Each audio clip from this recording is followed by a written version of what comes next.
Aj, ubodao se. Više ste me prestali pitat što više ne snimaš. Iskreno da budem... Malo sam izgubio volju. Više sam izgubio... Ja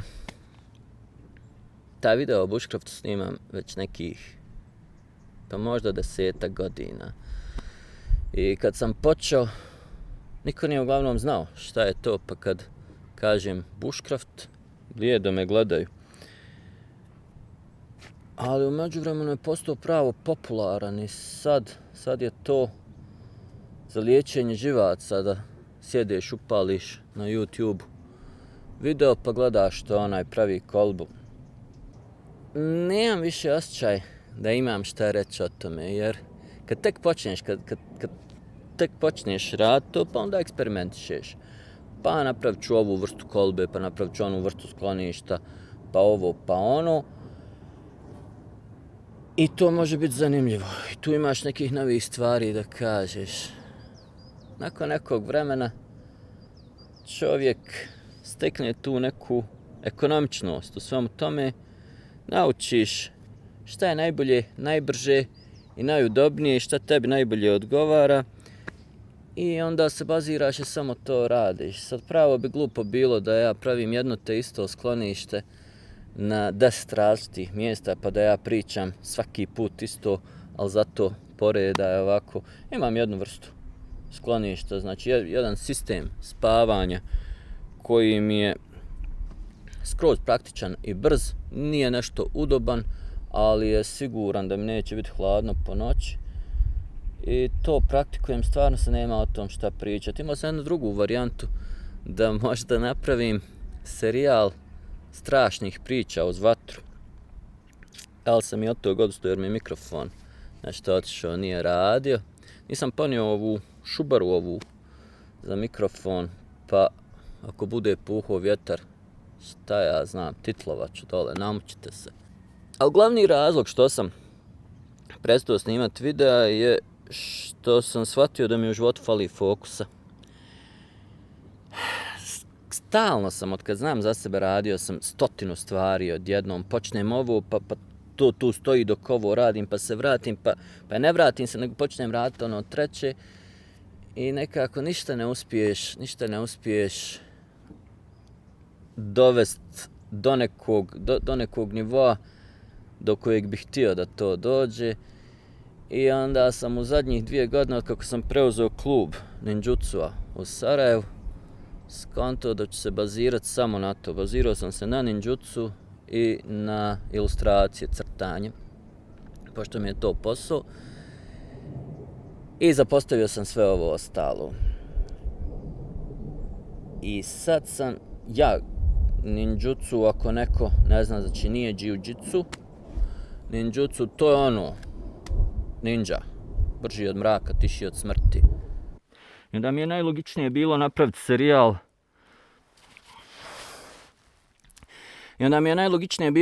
serijal Ninja Bushcraft.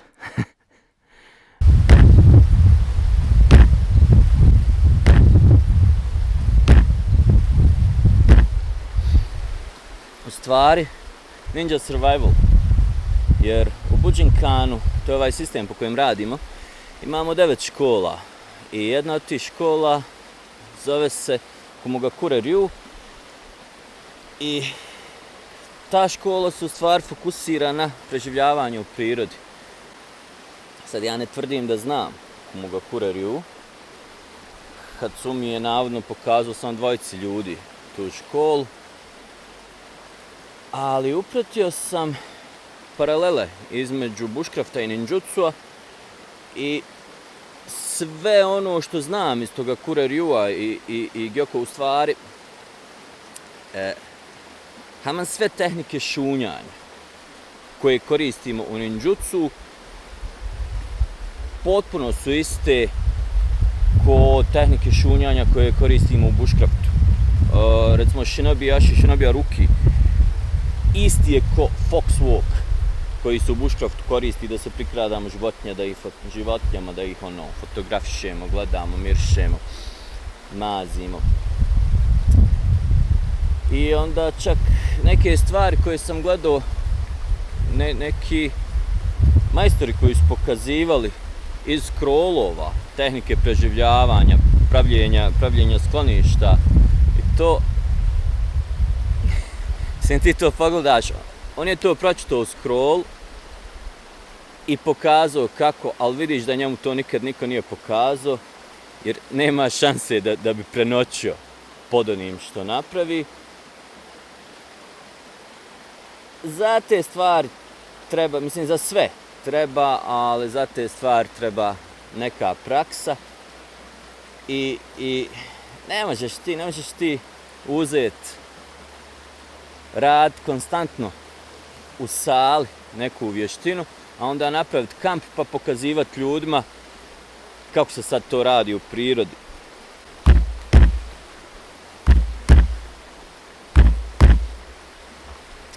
U ninjutsu imamo tvrde i meke stilove. Većina japanskih borilačkih vještina koje mi poznajemo na zapadu i koje su popularne su tvrdi stilovi. Recimo karate je pravo tvrd, svi su stavovi kruti i tvrdi. Ali u japanskim vještinama imamo pravo puno i mekih stilova. Jedan od mekih stilova koji svi znaju je recimo aikido. Sav je fluidan i tečan. Ninjutsu kombinuje obje te stvari.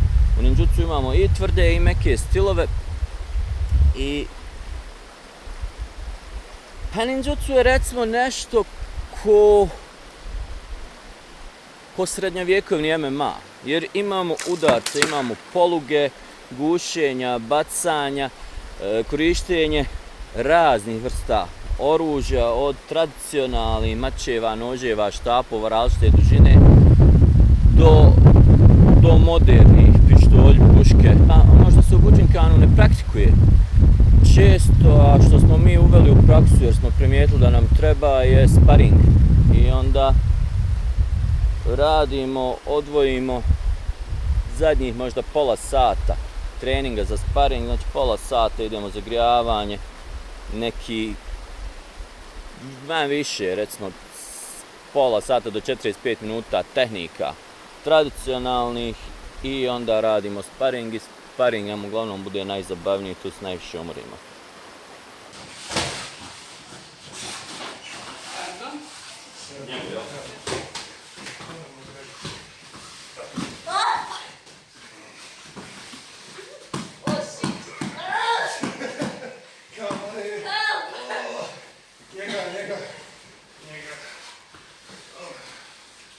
Nisam ovdje ništa kriv, jer je svoj zdraven nas u... Nisam sam bilo nas još.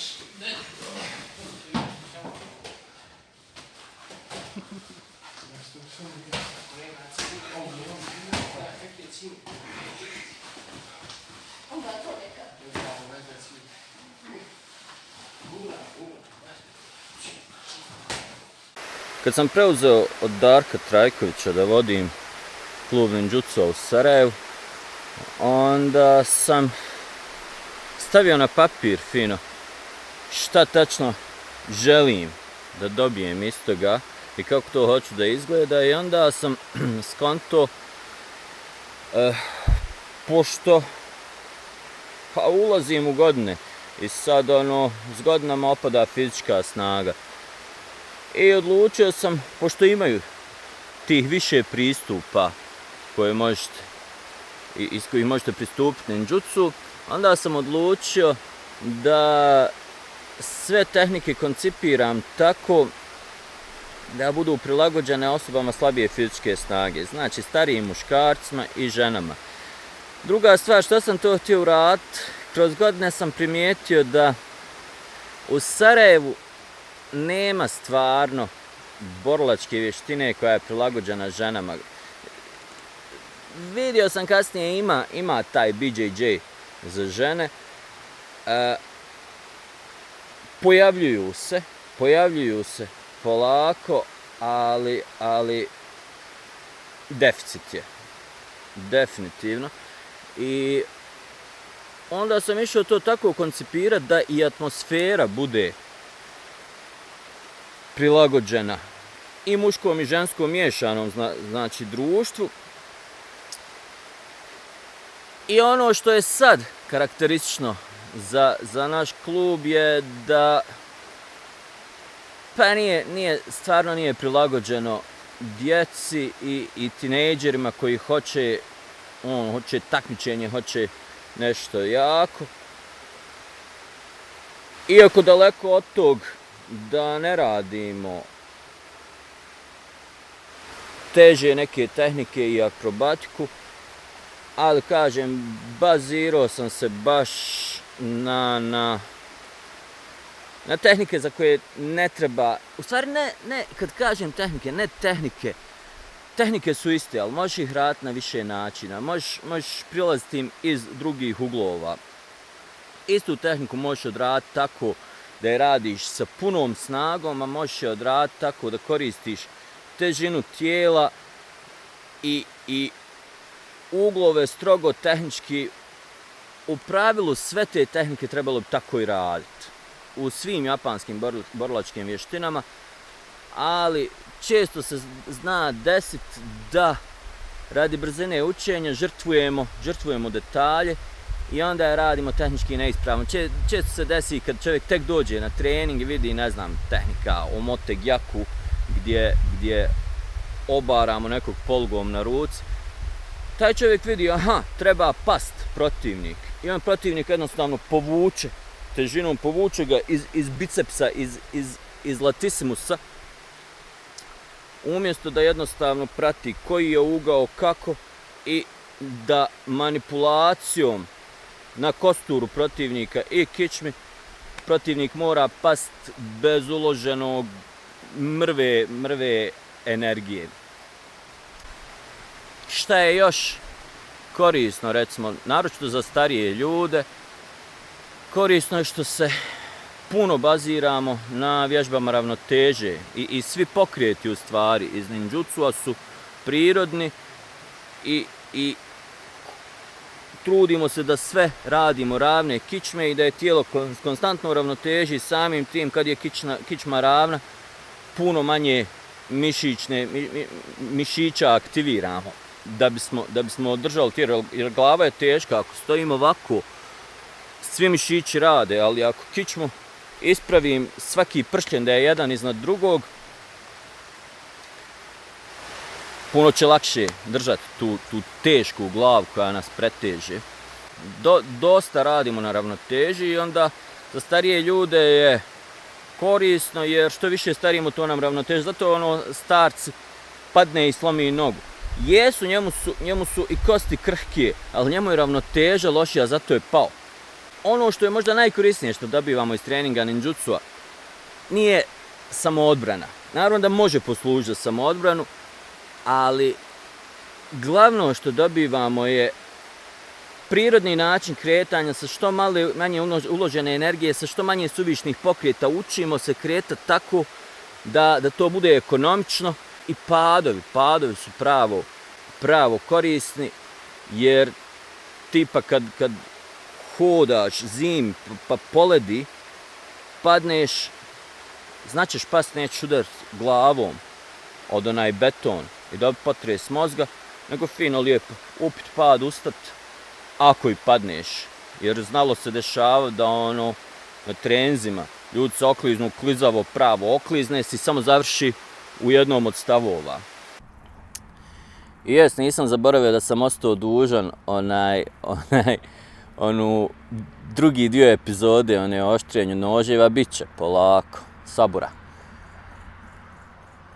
Ali sam htio iskoristiti sad priliku pa pozdraviti sve u studiju, u režiji, Hugu, Hugolinu, male Hugiće i pozvat vas, šta ja znam, na ovom kanalu ima nekih 800-900 pretplatnika.